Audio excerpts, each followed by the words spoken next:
WrestleMania 40 behind the curtain documentary review / discussion. As always, I'm Will. That's Brandon. We're the Cousins of Destruction Wrestling Podcast. Let's cheers and talk about some wrestling, huh? Yeah, we wanted to kind of do a, maybe not even necessarily like a deep dive, but just kind of give our thoughts, overall impressions on it. Yeah. Something we obviously haven't done on the podcast before because it only happens once a year. Yeah, I mean, I would love to start reviewing and going over documentaries. There's nothing I like more than more of a deep dive into the behind the scenes of stuff. But this was live, just happened. It's probably going to be all over social media. So thought might as well get on here and give our opinions on what took place. We're not going to go, as he just said, I'm not going to do what we normally do of during Raw and SmackDown where we break down segment by segment, but just takeaways from it. Yep. Overall, loved it. Yeah. Yeah, it's, like you said, it is something that WWE does so well that nobody else does it. Video packages. They have cameras everywhere at all times, it seems like. This one was almost 100% about the Cody, Rock, Roman, Seth feud. But even to break that down more about Cody and The Rock. Mm-hmm. And Triple H in there as kind of being the moderator of these two megastars that are peaking at the exact same time before the events in Philly last year. And my oh my, was this good. Yeah, like you said, it was more focused on Cody and The Rock because that was the big gripe, one way or the other, right? And you look at it, and my immediate takeaway was those five you mentioned, Seth, Roman, Cody, Rock, and Triple H. Like, no other five, like, you can't take one of those out and put somebody else in and it work as well as it did. Like, this is the perfect combination, the perfect storm, and the perfect pivot. Yeah, I mean, so basically the beginning third of the documentary was about The Rock deciding that this is his time to come back and finally do the Roman Reigns feud that they had been, like, inching toward over the years. You know, when Roman won the Royal Rumble, The Rock showed up years ago, and just they've mentioned how on The Rock's Young Rock show they hinted at, you know, that could only be a match at WrestleMania because they had the young Roman Reigns there, and they've showed that the plans were actually set for WrestleMania 39 for it to be Rock versus Reigns, but obviously that just didn't fall into place. Things happen. And now how The Rock was finally ready to come back and do it at 40. And then the pivot that he said it was the power went back to where it should, which is with the fans, and the journey that they all took in that.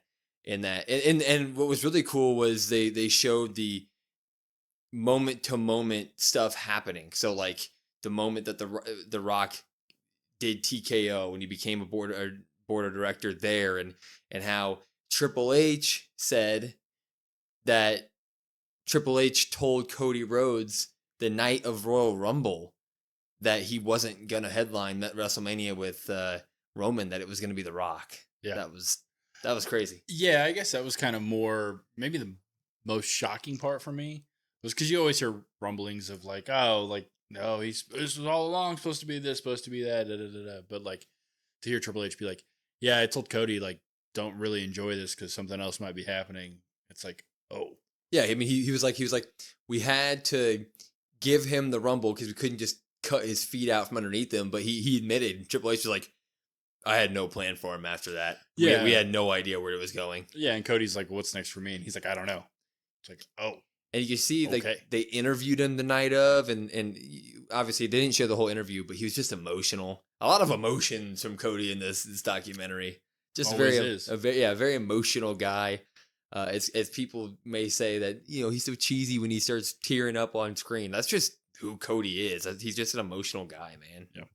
And saw a lot of that. But in terms of to piggyback on the idea of emotion, like Roman Reigns was barely in this, which was a little shocking to me. But throughout this entire thing, man, dude is Stonewall, man. I mean, he is just mission ahead, Terminator. Like, I don't care what creative decides to put in front of me. We're going to put on the greatest match of all time. I'm Roman Reigns type deal. Yeah, it's that, I guess, the head of the table, like, personified, like, in real life. Like, this is how he is. This is who he is. to see that from when it was, like the big dog stuff like Yeah. years ago. You think about that and you're like, God, man, this guy's terrible. To see that turn into this, like you said, I was a little shocked to not see Roman as much, but the little bit you got, he's like, yeah, whatever. Like, we got this. It is what it is. Yeah. It's kind of like that Cena mentality that Cena used to have. Right. Yeah. It wasn't a whatever, like in the way of I don't care. It was whatever in terms of like, okay, whatever's gonna make money, I will be the best version of myself for whatever you put in front of me, which is really cool. I mean, personally, I thought it was a little disappointing that we didn't get a little bit more from him. Like no emotional interview about like how much it meant. I would have like for me, what I was waiting for. I really wanted to see an interview post dropping the belt. Just a couple of sentences of like what it means that he can now, that this 4-year run is over and he can do his Thanos moment of going to rest after the mission's completed type deal. I would have liked to see that. So yeah, and I think we will, just not right now. oh, So I think they have that, and I think they would be dumb to not do that. One day we're gonna get a documentary, just the tribal chief, and it was really nice to see. Also, they kind of sprinkled in a little bit, like you said, the Cody Rock stuff. Like they hinted at that. I mean, obviously they have on screen regular programming, but to see this too, like they hint at it there. They hint at the Rock Roman stuff again, like you mentioned with like the Young Rock stuff. Like I've never watched Young Rock, admittedly. Yeah, no. But to see that clip where it's like, oh, that can only happen at WrestleMania, you're like, well, God. Little Roman Reigns like, acknowledge me. Yeah. It was very cool. But you're just like, man, it all ties together. Like nobody does it like that. Yeah, the middle of the documentary was mostly about The Rock becoming the final boss and how much he enjoyed that. And Triple H said it was slapped a new painted coat on The Rock and it worked out just fine. And that was, I loved that. I loved seeing the interviews from The Rock about creating the final boss and how people around him were like, yeah, this is awesome. And how he did actually bring the mentality of, you know what, I'm as high up as possible. I don't have to listen to anybody. Who gives an F mentality. That was his kind of mentality toward going heel again. And then that just completely bled into what became the final boss on screen. And we saw like the creation of, The Rock is the one who wanted the intro to change, which became the coolest intro ever.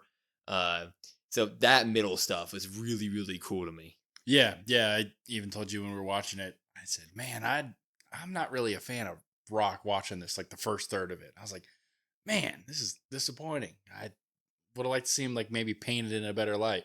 And then that switch flips and it's like, boom. I will say, I love The Rock. I'm not going to bash on him, but something I did pick up throughout the documentary was whenever Triple H spoke about the big decisions that were made, it was we.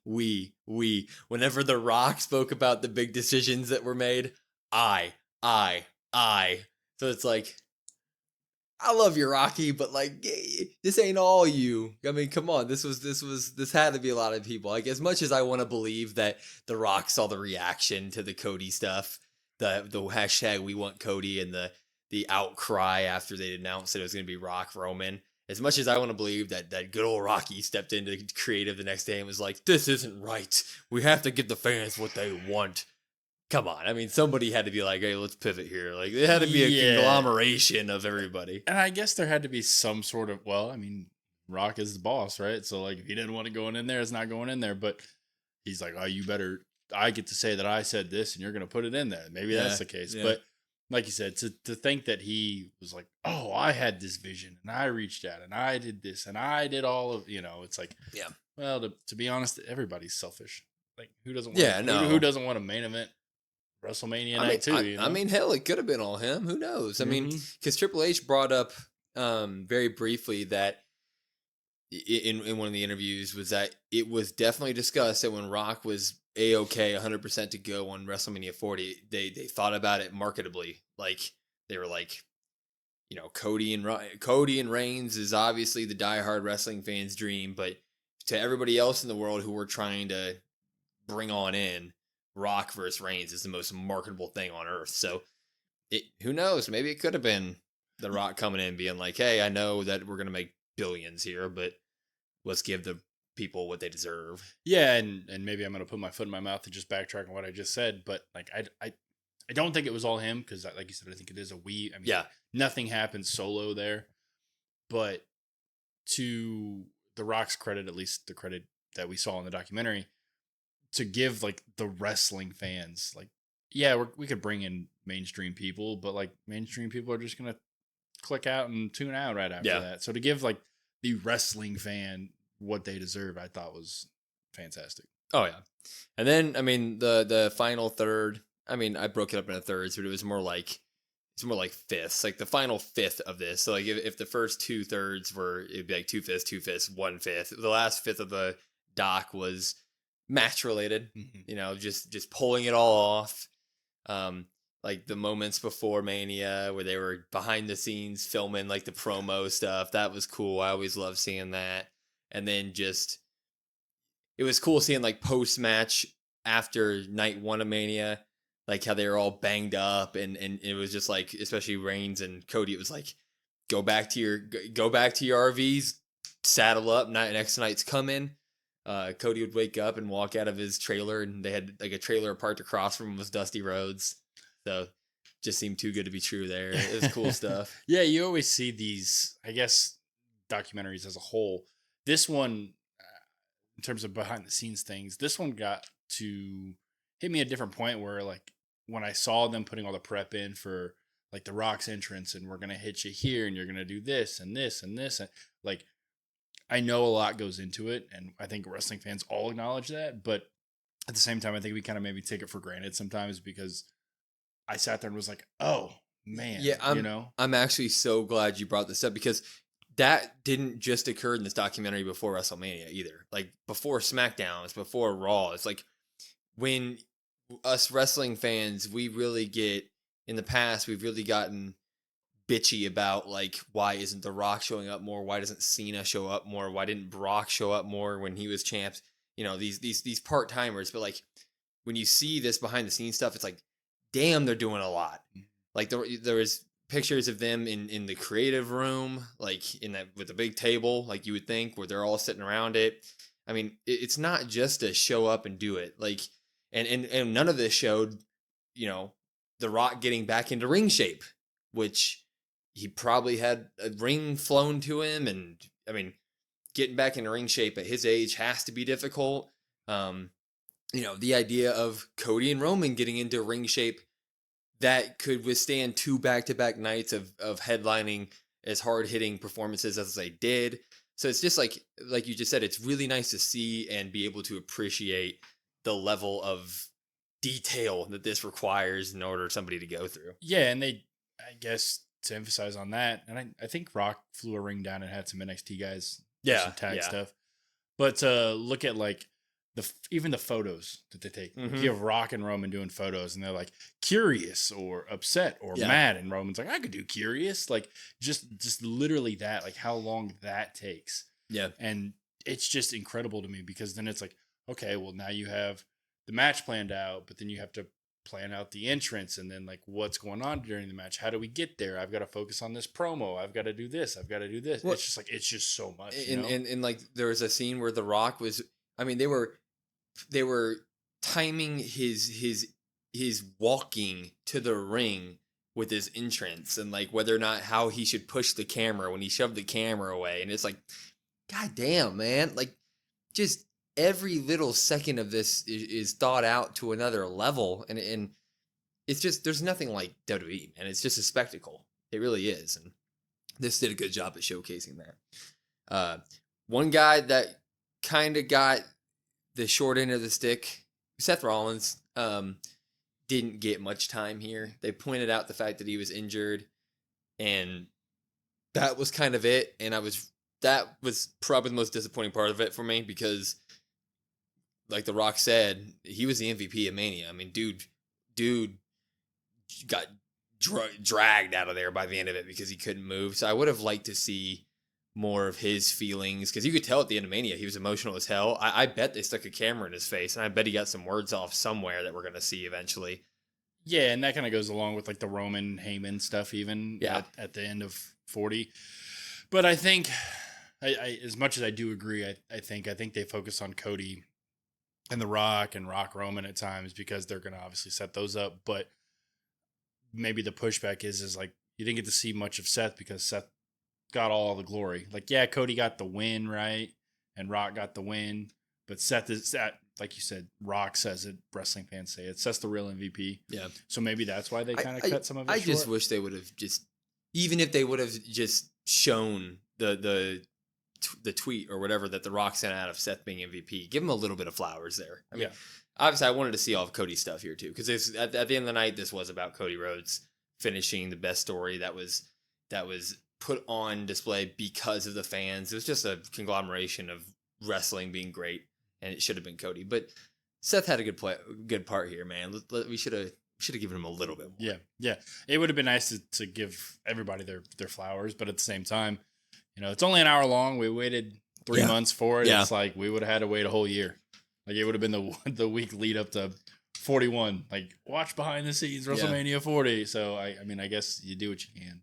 Yeah, it really was a do what you can situation, but all great stuff. I would definitely go ahead and give it a watch. So just your views and thoughts, short review of it. Yeah, it's fantastic. Like I said, documentaries are always great.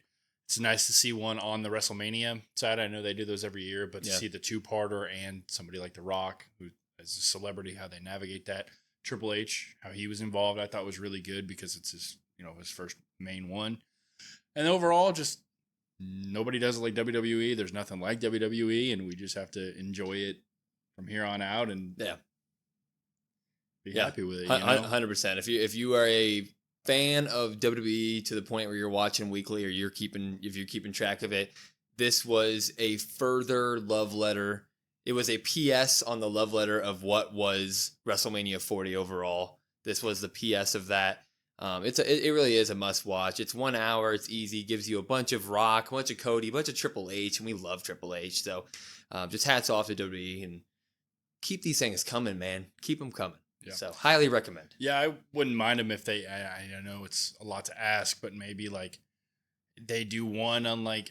I mean, time's already passed, but like maybe they did one on like a France show, or maybe they did one on like a major, like a SummerSlam or a Rumble, or like I'd like to see how they do the Rumble, how they do the behind the scenes. Okay, you're going here, you're gonna get thrown out by this guy and this and this. I would like to see that. I mean, I'm always in favor of diving as deep as humanly possible to the point where breaking any sort of kayfabe, where it's like they're talking booking, but that's what everybody wants to see, but let's be honest, we're never going to get to see it. But never. At the entire time, I was looking at all the whiteboards in the back, and they did a good job at just blurring them. I was like, son of a bitch, I want to see something here. I was talking about MLB title belts.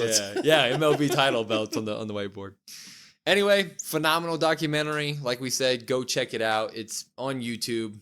I'm not going to put the link, but go to WWE's YouTube if you want to watch it. It's a good hour. It's fun.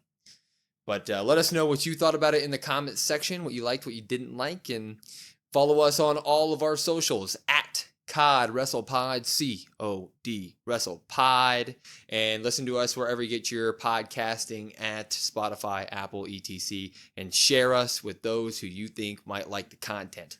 As always, I'm Will. That's Brandon. Look out for our Money in the Bank debut Monday. We're the Cousins of Destruction. We're out.